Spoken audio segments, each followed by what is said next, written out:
The actress spent 2 hours getting her makeup done, but before the scene was even shot, beads of sweat had already formed on her face. Chongqing is really hot. The asphalt roads are steaming, and my shoes are melting. It's a miracle my feet aren't burned. 重庆那个天气，我真的遭求不住了。 I can't handle this weather anymore. No joke. Feels like I'm about to suffer heat stroke. I swear they need to install air conditioning in the bathroom. My goodness, on August 1st, the traffic lights in Chengdu melted due to the high temperatures and fell down. It was so dangerous. On the same day, a car's gear broke because of the heat. It was all shattered. I don't even know why it happened, but I ended up finding a spoon in the process. I just drove back home. Thank goodness it wasn't a manual car. It could have been much worse if it was. How hot is it in Chongqing? After a water truck sprinkles water on the road, it turns into steam almost immediately. On August 1st, streetlights spontaneously caught fire under the intense heat. They sounded like fireworks, cracking loudly. Standing burns your feet. Sitting hurts your butt. A video showing a dog struggling to sit and stand in the heat went viral. In the zoo, it was lying on an ice block to cool off, and the video was shared widely by netizens. The streetlights in Chongqing are smoking from the heat. Some netizens even joked that it felt like the streetlights might catch fire. Even staircases, after being exposed to the sun, started smoking. Chongqing residents are humorously sharing their experiences under the heat wave. 姐妹们，我从避暑胜地大连 I came from the cool city of Dalian to Chongqing, one of China's 4 furnace cities. When our customers saw me, they asked me how hot it is here. I told them it's like walking out of an air-conditioned room into the street, where you start sweating immediately. The sweat is dripping from your hair, and you feel like you're in a sauna. Chongqing definitely makes sure you experience the heat. On August 5th, a netizen shared a video from a construction site in Chongqing, where the temperature reached 45 degrees Celsius. Even the fans were overheating and smoking. Motorcycles were also smoking from the heat. It's true, the Mountain City furnace lives up to its name. Another video, posted by a netizen, shows that the intense heat in Chongqing even caused glass to shatter. Late last night, there was a huge bang, and glass suddenly exploded. My first thought was that it felt like a scene from an action movie, but then I realized we live in peaceful times. The explosion happened, so let's just enjoy the beauty of this shattered glass. The high temperatures in Chongqing really feel like physical attacks. Every year we have to replace a glass pane. It's become an essential part of our summer expenses. Who's going to cover this cost? Are we, the people of Chongqing, being punished by the heavens? It's 45 to 50 degrees Celsius every day, and it feels like it's only Chongqing that's getting this scorching sun. I left for a few days, and when I came back, it felt like I was working overtime every day. I can't take it anymore.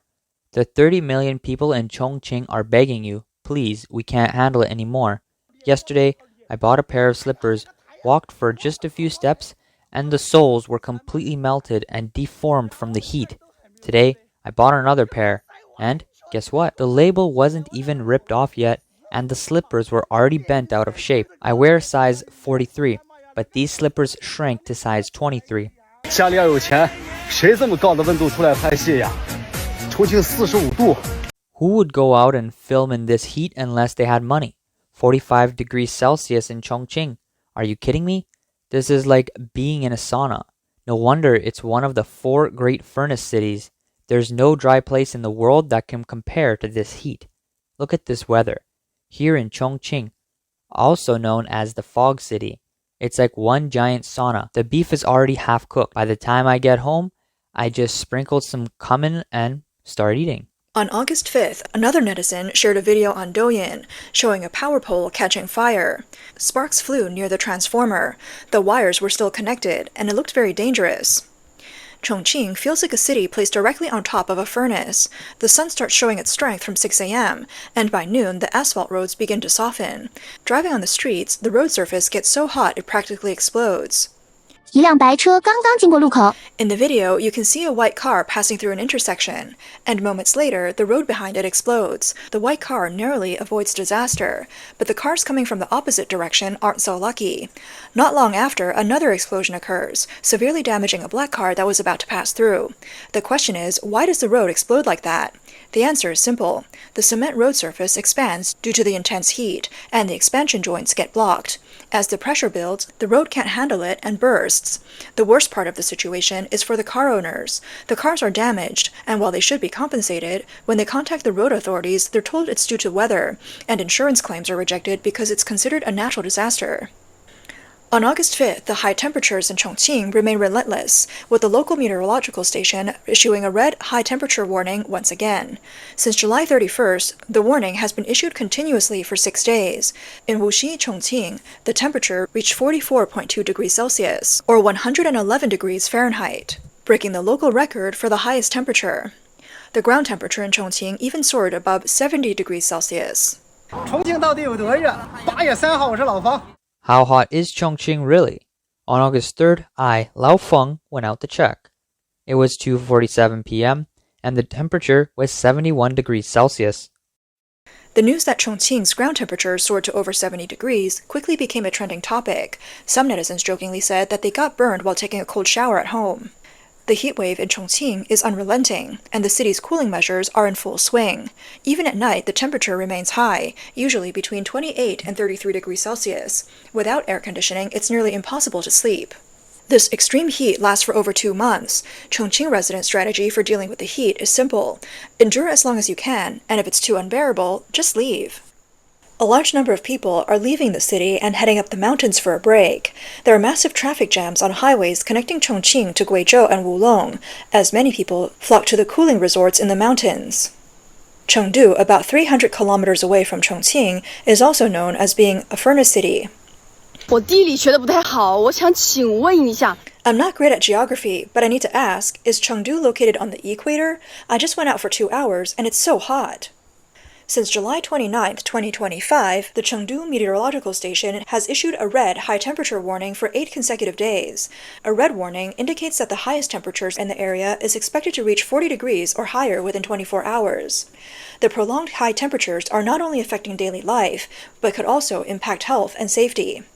Many people in Chengdu feel that the extreme weather is becoming more frequent and intense in recent years. 成都现在不是太热，而是气质灾害。 Chengdu isn't just hot, it's a disaster situation. In past summers, at least the nights would cool down, but now, even at night, Chengdu remains hot. The air conditioning has to stay on all night. If it's turned off, I wake up drenched in sweat and can't sleep anymore because of the discomfort. In the past, Chengdu's summers would often bring rain, but now it's become normal for it not to rain at night for extended periods. It used to be rare for daytime temperatures to exceed 35 degrees Celsius. But in the last 2 to 3 years, during July and August, even in September, the temperature regularly stays above 35 degrees Celsius. Netizens commented that in the past, Chengdu had rain at night and sun during the day. This year, there has been very little rain, which feels unusual. The city is too big now, and more exposed land is shrinking. The increasing number of car air conditioners is also contributing to high temperatures. I've lived in Chengdu for nearly 20 years. When I first rented a house after graduation, I didn't have air conditioning, and it wasn't that hot. Now I can't stand it without air conditioning running 24/7. I thought I'd just get used to it, but it turns out Chengdu is really getting hotter each year. Chengdu shouldn't keep expanding. Instead, we should plant more trees in the open spaces and build more wetland parks and green areas to reduce the human-caused heat effect. What do you think, guys? Let's talk about it in the comments. A foreign teacher in Chengdu also complained about the heat. 成都热过了。 It's over 40 degrees Celsius today. I've been in Chengdu for over a decade, and I remember when it wasn't this hot. Has Chengdu really gotten hotter in recent years? In extreme heat, people's outdoor activities are limited, and work efficiency is impacted. Prolonged exposure to high temperatures can also lead to heat stroke, cardiovascular diseases, and other health issues. High temperatures also test the city's infrastructure. To handle this, the city needs to invest heavily in power supply guarantees, cooling materials, and more. The city's traffic is also affected as the road deforms the road surface. From a socioeconomic perspective, outdoor work industries like construction and sanitation are facing harsher working conditions. The increased labor intensity lowers productivity and can even delay projects.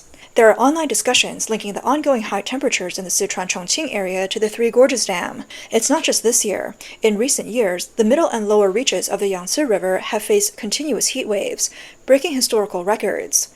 Many people believe that the real cause might be related to the Three Gorges Dam blocking water flow and the south-to-north water diversion project. Geography scholar Wang Hongqi once pointed out to foreign media that Sichuan's drought is mainly caused by the Three Gorges project. After the dam was built, it became an artificial barrier, preventing normal circulation of water vapor in and out of the Sichuan basin. The entire country is experiencing the strongest heat wave of the year. The area affected by temperatures above 35 degrees Celsius has exceeded 2 million square kilometers, with many places surpassing 40 degrees Celsius. The intensity of the heat is being called historically rare for this time of year. In Henan, due to drought and water shortages, farmers have been forced to abandon watering their crops. Since July, many regions across the country have been hit by heavy rain and flooding. However, Henan has faced the worst drought in decades, with many areas having seen almost no rainfall throughout July. The continuous high temperatures of nearly or above 40 degrees Celsius have caused the climate to be truly unstable, with the Jialu River, Henan's second largest river, running dry. Fish are lying dead in the dried up water basins, and roads can now be driven through the riverbed.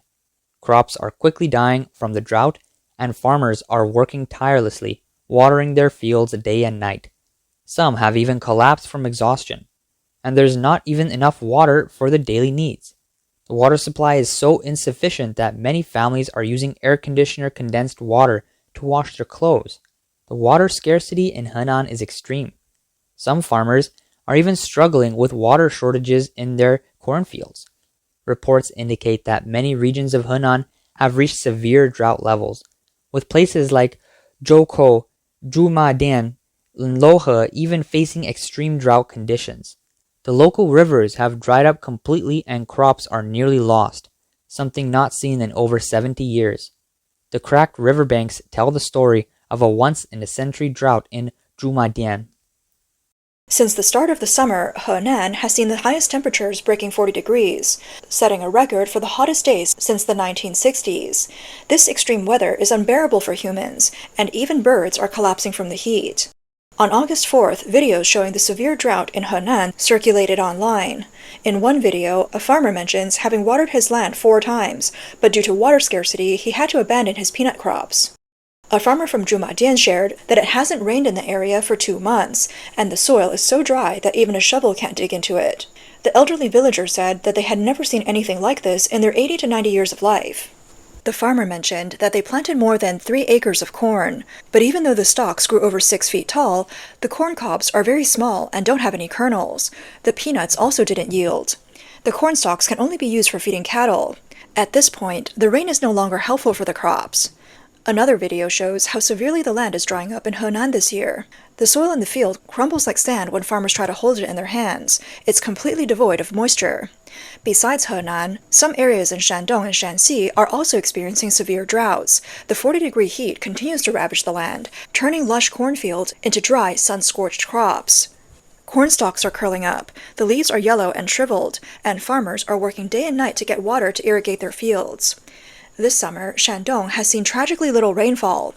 According to meteorological data, rainfall in the province is down 14% compared to previous years, and compared to last year, it has nearly halved, down by almost 40%. What's even more heartbreaking is that places in Weifang and Zhaozhuang, monitoring stations, have sounded the alarm. More than 12% of farmland soil is as dry as cookies, and corn leaves are curling up into tubes. Farmer Zhang squats at the edge of his field, saying if it doesn't rain soon, this year's corn won't even be enough to feed the livestock.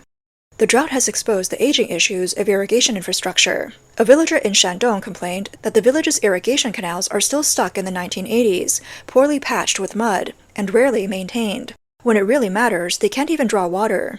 In many villages in Shanxi, people are taking matters into their own hands, digging wells with machines and taking turns to watch the wells at night. During the day, there are hardly any people in the fields, but once night falls, everyone queues up to water their fields, one after another. They even stay until 2 or 3 a.m. Farmers usually wake up early and work until dark, but in this extreme weather, they stand in their fields watching their crops wither under the sun. It's hard to express how difficult that is mentally. A wheat grower admitted to Chinese media that their wheat fields mostly rely on groundwater for irrigation, but now their groundwater levels have severely dropped, making it hard to access water. Wheat and corn are their main sources of income, and if they can't water the crops in time, the harvest will be seriously affected. He revealed that planting one batch of wheat requires at least 3 irrigations, but the cost of watering has already increased significantly. With additional costs for fertilizer and seeds, they're barely making a profit.